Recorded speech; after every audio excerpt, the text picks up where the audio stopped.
have a key on. Can you deselect your cursor a moment? Yeah, so you have a key on your translate Y. You can see the key there on your translate Y. If you go to the actual, you got a key there, right? But you don't have a key on your translate Z, so you don't have a key there. So when you're splining it, for your translate Y, it can interpolate clearly between frame 1 and frame 12 on the translate Y. But on the translate Z, it's interpolating between frame 1 and whatever the next key phrase is after frame 12. So what you need to do is set keys on all your axes throughout your entire step animation. Because you're missing, you're missing one that's on, the one that's on TY at frame 12 is not present on TZ, and it needs to be there.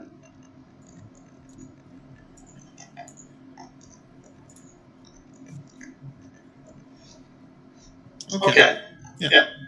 So that's just the error that shows up then when you don't have all three dimensions on a three-dimensional line.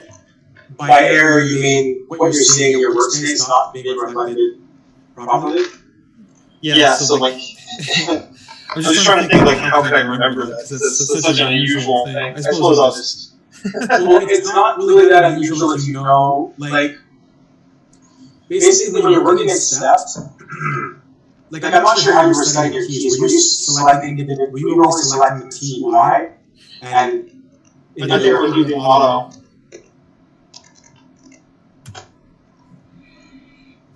So did you just hit like, were you just hitting X to set a key after you move your ball to where you want it to be? No, I think I was just using auto. Automatic?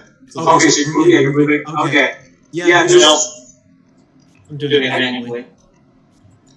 I think there's a setting in Maya, and it might be in newer versions of Maya, that where when you set a new key, it will look at which axes actually changed in value, and only set keys on those. So that might be what's going on with your setup. So in that case, if you move the ball down and didn't move it left or right, and then set a key, it's only going to set a key on TY. So could this be it? Pardon me? Could this be it? Auto key on character modified attributes rather than... That's complicated, yeah. Sounds like what, yeah, sounds like it. Yeah. So that's going to result in, if you change translate Y and nothing else, it's going to set a key on translate Y and nothing else. And that's not a problem until you hit spline, because then those spaces where keys weren't set on like TZ is going to be a big slow change in value instead of maintaining it. It's kind of hard to explain. No, that's okay. Actually, I'm sort of getting it. I probably shouldn't have this problem again. Just look at your curves and translate that in step versus when you hit spline. You'll see that they go from being a flat line when they're in step to now having a very pronounced angle, which shows a change in value, which you want, but you don't want it over such a long duration. You want it over a shorter duration because you set a key on a different axis at like frame 12. It's a tough thing to explain. If you look at the curve graph, that's easy to give you a better understanding of what's going on. The real takeaway is when you're working in step, just make sure you're setting keys on all axes. Yeah. That's just the way I want to problem. So my last question is, I keep trying to get Gabby to get me access, but I still don't have it. So when I did assignment 2, my character just has like a standing position, and then they crouch, they leap forward, they grab the pole, they swing, they pull themselves up, and then they roll themselves to the top and stand. Was that the expectation for assignment 2? Yeah. Perfect. Sounds like exactly what was super hard, yeah. All right. Yeah. If you find anything's missing, it's not. I don't really know any other way other than asking you guys. So just if something's missing, it's not deliberate. Just send me an email and I'll correct it immediately. Sure. Yeah, and I mean, you have this. Do you have the list of assignments? Maybe you don't. I have absolutely no access to anything other than Calgary. My email is all Calgary. Like everything is connected through Calgary, and I've been politely nudging Gabby for some weeks, but it's just one in like a list of like 5 things I need. So, I just want to make sure that you know, like that I'm not deliberately ignoring something. If my assignment's missing, like I don't know, whatever. Yeah, no, I appreciate that. And if, can somebody maybe send Sean the assignment document in the chat so that he has it? More work for other people. I'm sorry, guys. I mean, I'll do it if no one else wants to do it. Oh no, yeah, they're jumping into the challenge. My job is to delegate. Part of my job. I don't think that's in your description, actually, is it? I just added it. Okay, so that's that. Any questions about the assignment? There you go. That was the fall course you wanted, right? Oh no, you want. What did you want? Yeah, someone already sent that. Yeah, I got the fall course. I'm good. Thanks, Sean. Everything's good. Thanks. All right, thanks, everyone. And John. Okay, so Manfred was having some issues with Gimbal, so let's take a look at this.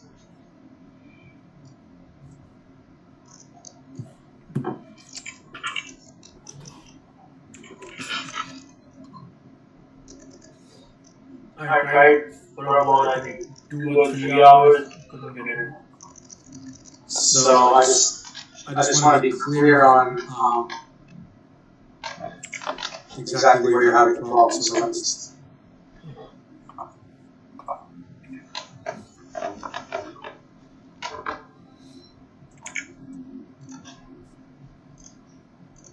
So is this what you're talking about here? Oh, I'm not sharing. No, you're not.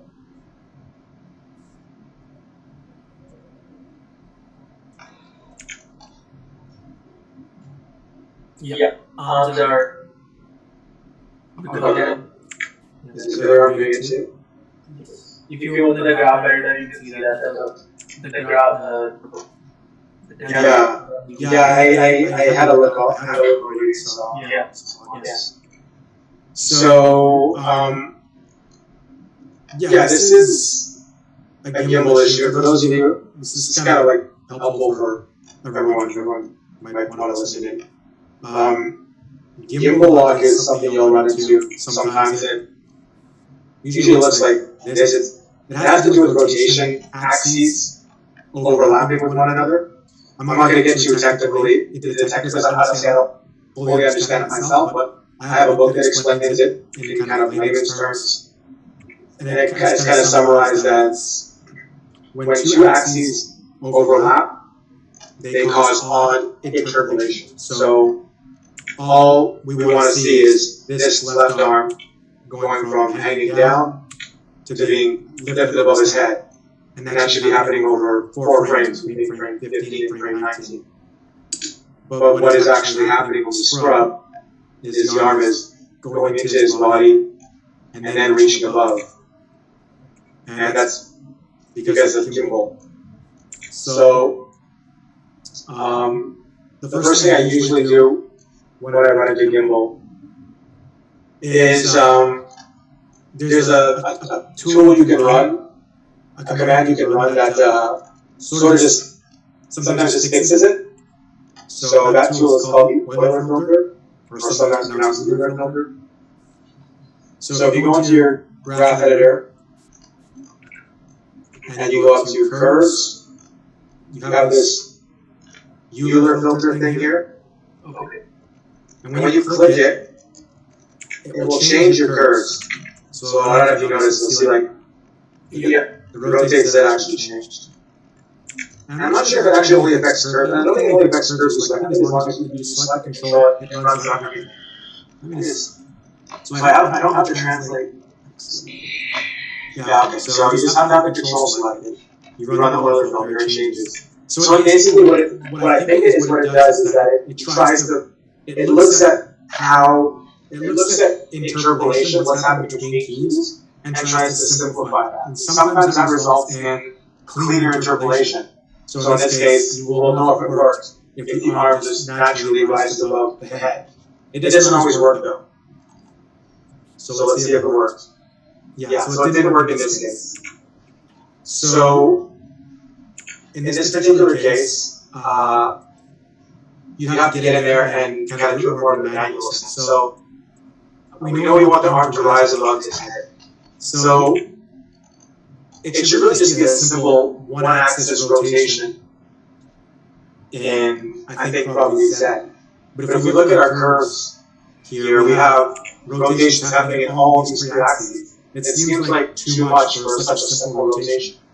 So what I would do is I would just go and delete this key here, and then repose that arm the way I want it to, in as simple way as we can. So I would actually just go up and look for the axis that will achieve that straight rotation. So we know which axis is selected by it turning yellow. So right now we're in rotate Y.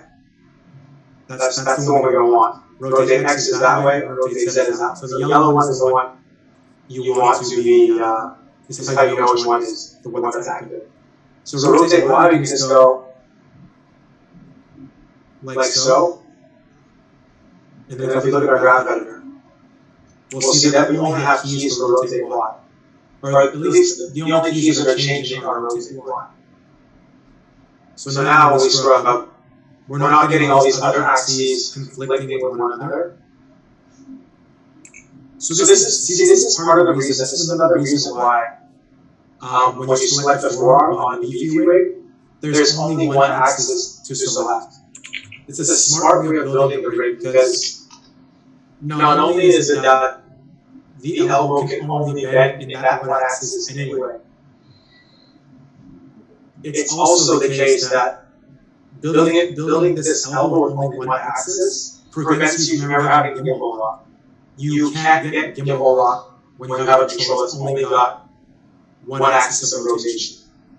You have to have at least two or more to get gimbal lock. So if you could reduce, if a rigger can set up a rig in such a way that it eliminates ever running into gimbal, why would they do it that way? Unless it was like it took a really long time, it was time consuming. Even so, I would argue that the time is worth it. So essentially, what I'm doing here is limiting my rotation to one axis to avoid that gimbal. If I only rotate on one axis, I really can't have gimbal on. Now just realize that you don't always have the option to only rotate on one axis to get your control where you want it to. Sometimes you have to.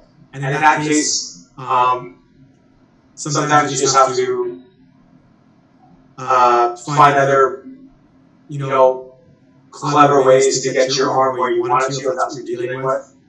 And there's actually a rotation mode that lets you see what's happening with your actual axis. So we go gimbal. See what's happening when you rotate. These axes are moving. And they're staying where they are. So when I'm rotating in Y here, we can see the x-axis is actually moving along with it. So this is all fine.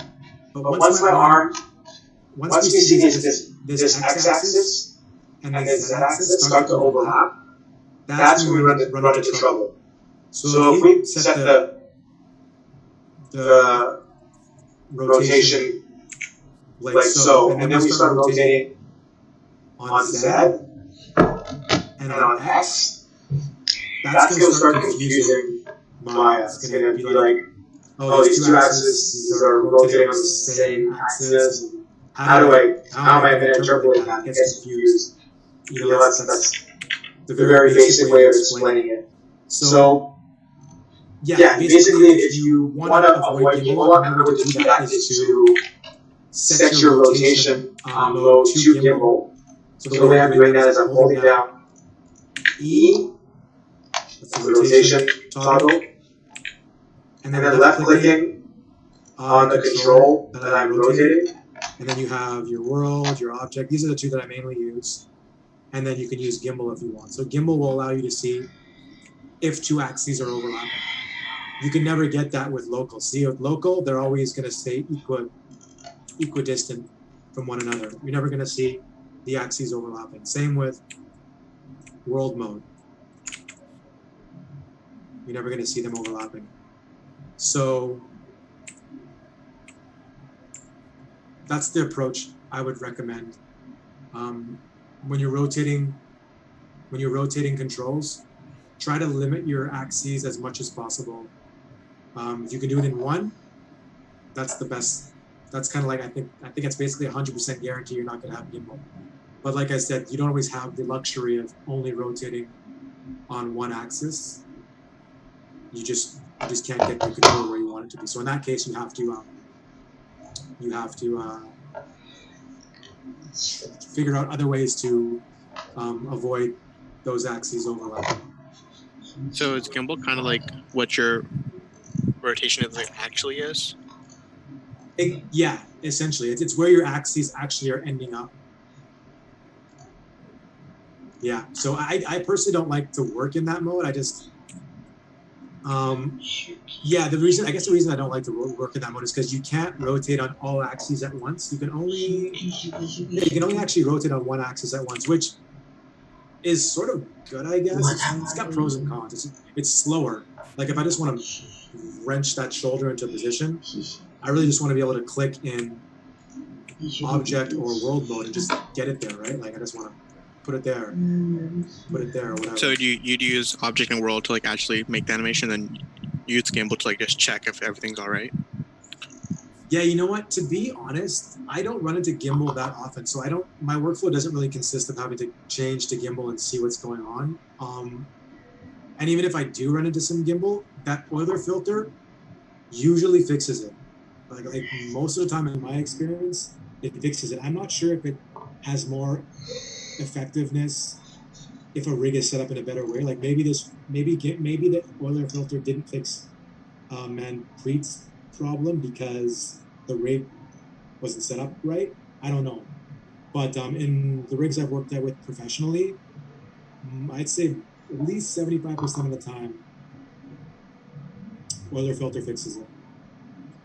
So with that being the case, I never even really need to look at the gimbal rotation ball. Okay. Yeah. But it's good to look at just to know what's going on, kind of, yeah, what's really going on. So does that help you out there, Manpreet? Yeah, it helped me. So should I fix it in the assignment or because it's gonna take time, but it's due in 40 minutes? Yeah, I mean, I think it's something you could probably fix and give it a shot. I'd like to see you give it a shot. Okay, sure. I'll try. Yeah, I think at the bare minimum, I should have put this in the assignment description, but yeah, I don't want to see like any majorly broken animation, like gimbal or joints bent at really weird angles. Like that's bare minimum standard, I think. And now you know how to deal with this issue, so I understand if you don't know how to deal with an issue, you got to submit something. You can't do anything about it. But now you kind of have some. Okay, I'll try to do my best. Thank you. Yeah.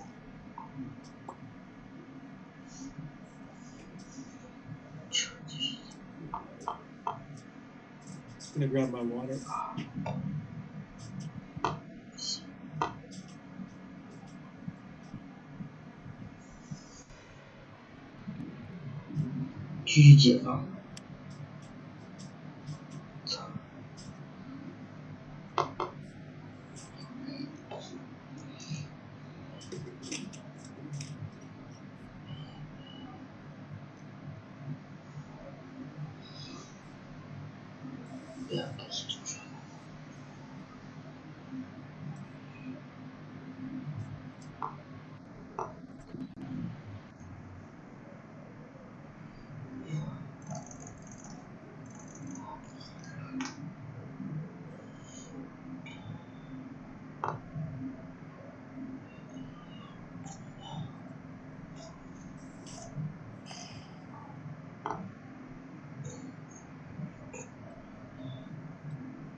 不吃这一套。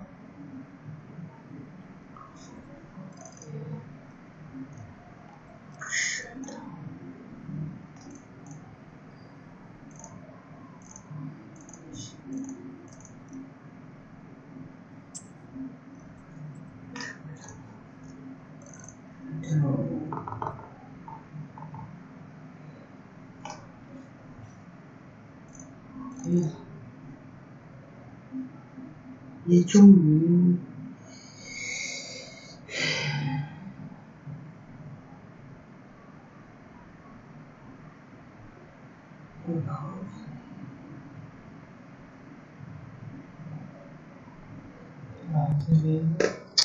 应该不会是。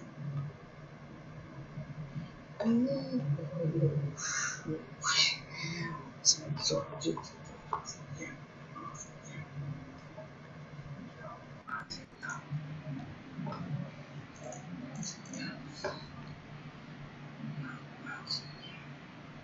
你傻了，我不行，你能把我傻了？服了，你把我傻了就服了。不是，你就不是很明白。呀操！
Hey, Andrew. Yes. I just want to let you know I'm not going to be here next week. I'm going on a family trip up to 100 Mile House. Okay. So I'm pretty good with constraints. I've worked with them in previous classes and stuff, and I'm pretty confident in them. But do you think you'd be able to maybe just record the class and then I can go over it and kind of see? Because I'll be back like sometime on the weekend, so I'll have time before our next class after next week to review everything and kind of get my stuff done. Okay. So yeah. Yeah, I can definitely record next week's class. And that way, yeah, you can have it to see, because yeah, it is a pretty important one. I'll probably record the next two, Okay. just to be safe. Yeah, that'd be great. Yeah, absolutely. No problem. You're just missing just next week's class? Just next week's class? Just next week, that's it. Okay. Cool. Yeah, I made a note to do that. Cool. Thanks a lot. I appreciate that. Yeah, thanks for letting me know. Andrew? Andrew? Yeah. Yeah, can I share my screen? I think my rig got broken.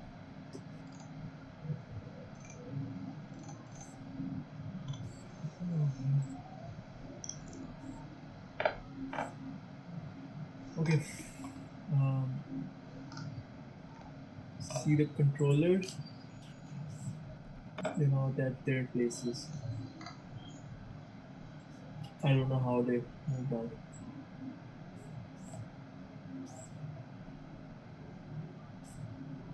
Sorry, I was muted. Yeah, and it's I don't know. Can you I think you're halfway between IK and FK. Oh. So grab that arrow control by his left hand, the green, yeah. Yeah, you're at 0.5, right? Oh. So you gotta be either 1 or 0. So why did So if you want it to be IK right there, then set it to 0. Oh, okay. Yes. See? Yeah. Oh, okay. You see, that's another thing about working in Spline is that you will get interpolation between your FK and IK as well. So if you have anything more than a one frame switch between FK and IK, you're going to get interpolation that's going to make weird behavior. So yet another reason why Spline can mess you up. So yeah. Trying to fix it. Okay. Thanks. Yeah, no worries.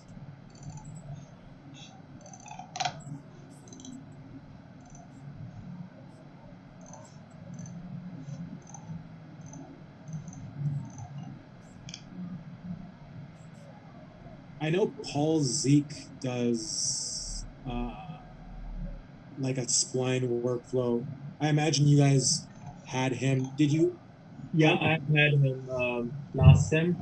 So he taught me how to work in step and move to Spline.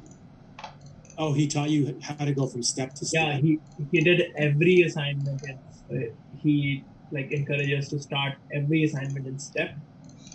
And he explained the workflow completely. Like to work in step, you have to key every controller. Yeah, so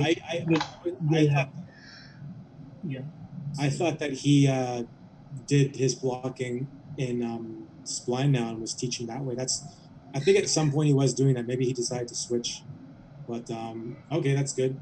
I was just wondering if how many of your previous animation instructors taught you doing a spline block versus a step block. In Calgary, for what it's worth, they teach almost exclusively in stepped and then transitioned into spline. I was always sort of an oddball. I just felt more comfortable with spline the whole time. But yeah, that's the status quo in Calgary. So you took animation in Calgary? I took almost all of my I'm a game designer here, but in Calgary I had to take 3D animation.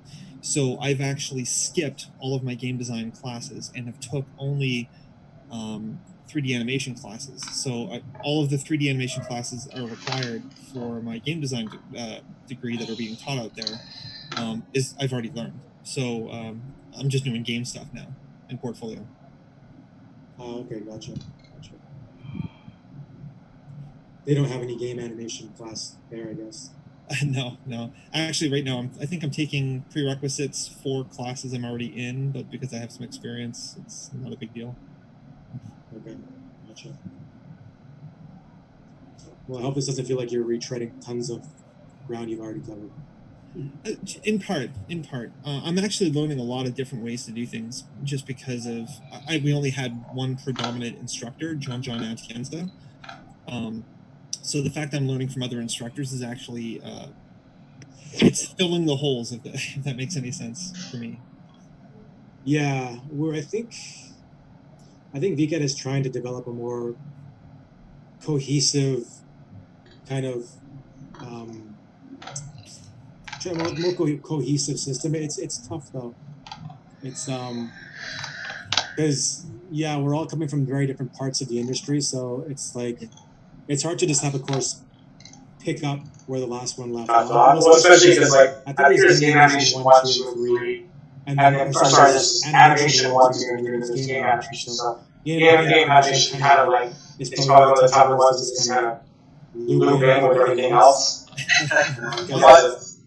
It's like a different. Yeah, so you understand I've been doing nothing but overextending poses, doing Pixar quality, but Pixar style, takes and double takes and reactions, and it's fine. It's just these are skills in game design I'm going to really use myself, hopefully. I mean, I would rather do game design stuff and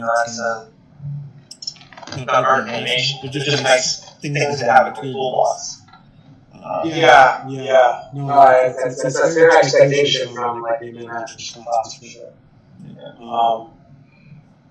I think. I would like to have some more understanding of engines, because I feel that would be a good component for game animation at some point. But I guess it really depends on where the student's at. Like most of the students I've had up to now don't need an added complexity of like working on a game engine on top of Maya. So on the one hand, I would like to know how to be able to make it more gamey, but on the other hand, it's like almost overwhelming. Like remember when I was first starting to teach this last night, I went way too far. I expected so much of the students, and it was just not good. So I reined it way in.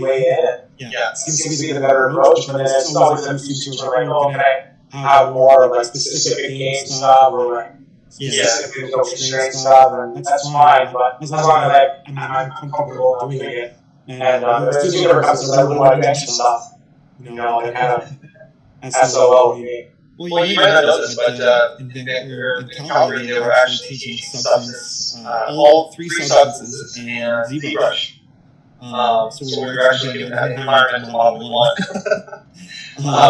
Which is sort of what you're talking about, because we have teachers, they really want us to succeed, so they were throwing all this stuff at us, and so while a few of us were able to hang on to this teeth, it could be pretty daunting and crushing to people who aren't very technically literate. People who aren't used to using softwares and then trying to learn like multiple softwares. That's a lot for. I mean, imagine this was like over a long period of time, or it was like a 3.5 month course like this. No, that was 6 months. But the good news is that the changes. If Blender, Blender and Unreal, Blender and Unity follow Unreal's pipeline changes. We're not going to have to spend a lot of time, doing certain things in environmental, like whole parts of the pipeline are being cut out. we'll see how it works in the next couple months here. But if it goes to Tsushima, I think was the first Unreal 5 release, not even fully utilized, then it'd be really cool to see, do we have to bake textures? Do we have to use all the textures steps just to make content that looks high quality, but do all this extra work so that your low-end machines can function with it properly. It'd be interesting to see if in 3 years' time, a large quantity of our force structure, I'm willing to predict right now, just off the top of my head, that we're going to have an actual ZBrush class. I think that's going to be, or what is it, Quadlink? No. What's the Unreal version? Quixel Legacy. There we go. Yeah, so ZBrush and Quixel, I think, will be very important things for us to know. Mm-hmm.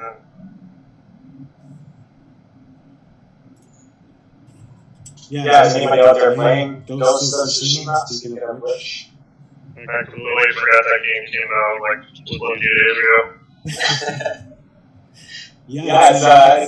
I checked about it. I got it on launch day, and it was sold out. I could not believe it was actually sold out. And for a while, it may still be sold out. It's kind of taken off. It's one of the things I didn't expect I'd be so impressed by was the load times. Shockingly fast for when did PlayStation 4 come out? 2014. 6-year-old hardware. Yeah. You're loading in from start. From like a brand new save game loading. Yeah. 15 seconds, 20 seconds. The PS5 is supposed to be like almost instant. Yeah. Well, when they inevitably release Ghost of Tsushima on PlayStation 5, the remastered version, I'm sure it'll be instant. Well, I think all the major Sony titles, especially like later in the PS4, I think they're all going to be launch titles from PS5 as well. Yeah. We think our machines are good, but the truth is that they're not as optimized as they could be, and what they did in Unreal 5 was just show you what they can do if they optimize like little pieces of things at a time, simultaneously. And all I've been doing is watching videos of Ghost of Tsushima. It's really impressive. I didn't know that the load time would be so good.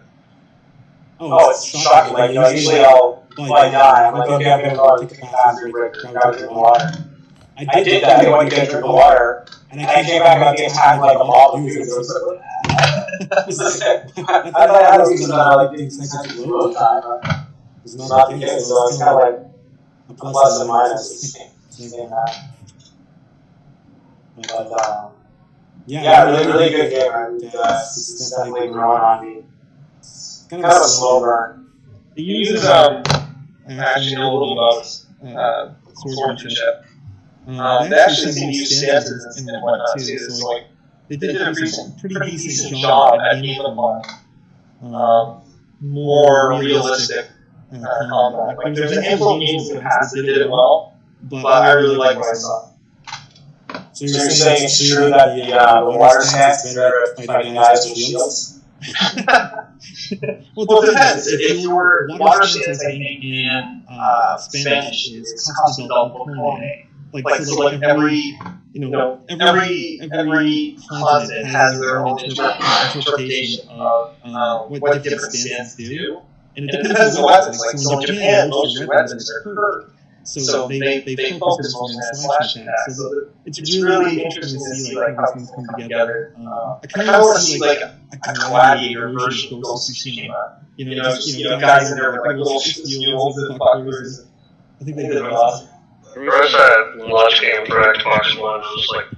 It was like Rise of Rome. It might be exactly like that. It's just not a whole lot of people played that when it came out. There's a handful of medieval games out now too, like War of the Roses and I can't remember. I'm not going to do their names justice, but it's sort of like Call of Duty, but just with sword, shield, and spears. And actually, it's more like Dark Souls. It's more like a multiplayer mass combat version of like Dark Souls meets Unreal in Unreal 4 or something. They're interesting. I really like them. Yeah, Well, it sounds like your suggestion of a more gladiator style games is something that Assassin's Creed may pick up. Well, the thing about Valhalla, I haven't even looked at it yet. Yeah, he's covering all sorts of different empires. Well, whatever ones I haven't used yet, I guess. They've got a lot. There's a lot out there, man. They could just keep going. I've never played one Assassin's Creed game in my entire life. I only played one. The first one? Black Flag. Oh, that would look cool, yeah. That would like really nice one.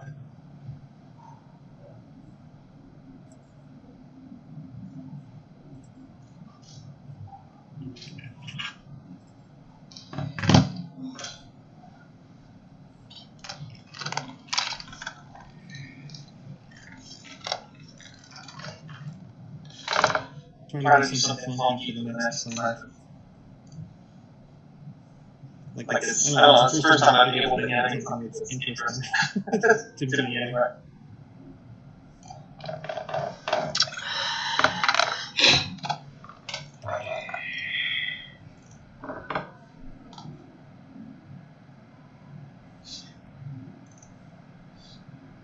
Hey, Andrew? Hey, Andrew? Mm-hmm. Can I take a look at my vocals? Can you just share my screen? Yeah, go ahead.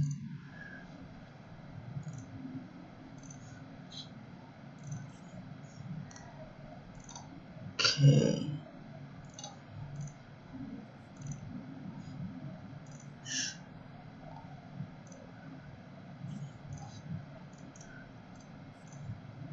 Can you go into a side view?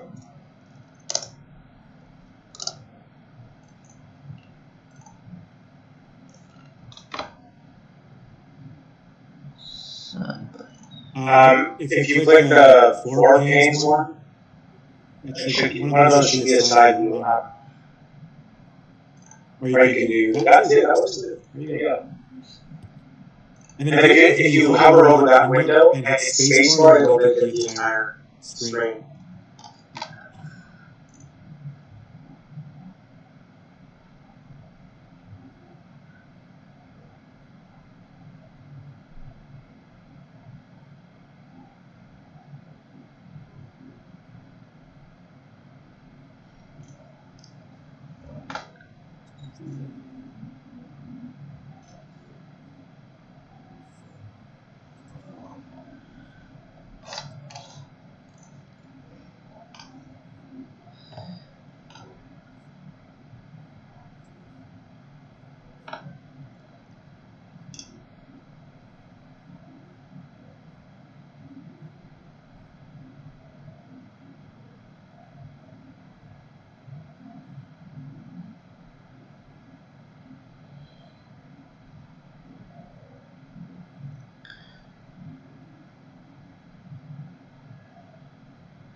So, oops.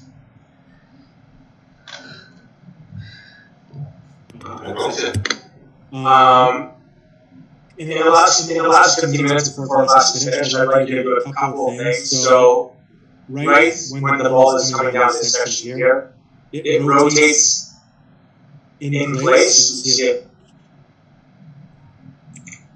Oops. It changes its pose, but only in rotation, so that slows it down significantly. You want to make sure it feels like it's moving quickly through this base section of the half pipe. So don't stop it and rotate it in space like that. That's causing it to slow down. And then the ball comes to a rest much too quickly. It goes from here, it just pops to the end. Have it roll up the other side of the half pipe at least once, and then maybe one more roll up this side, and then come to a stop. So It should go 1, 2, 3 before it comes to a complete stop. Does that make sense? Yeah. Okay, so that's two things. Do you know where's the? Sorry, go ahead. Did you know where's the grease pen? Grease pen? I don't really know.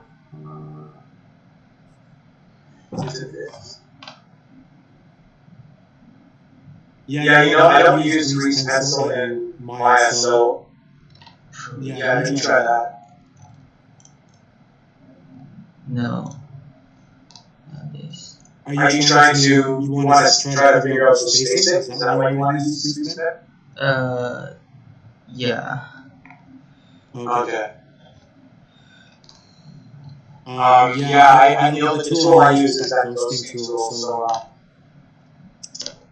yeah, if you have that installed, I would recommend using that, but yeah, see how much you should be able to get those little fixes made in 15 minutes. I don't think it will take you that long.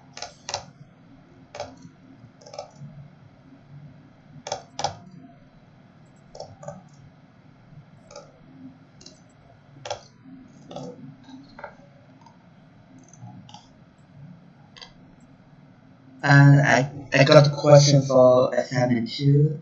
There's a strong distortion in your. Can you take a look at the animation? Yeah. Sure.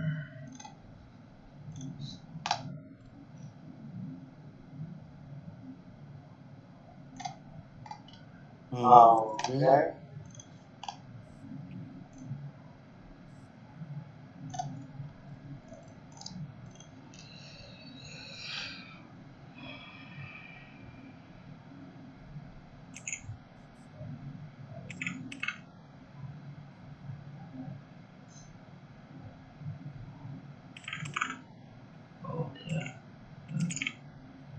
You translated his main FC control on XC. So if I get rid of that curve there, fixes it. I don't remember I translated the hips. You may have done it by accident. It happens. Okay. So this hip control is one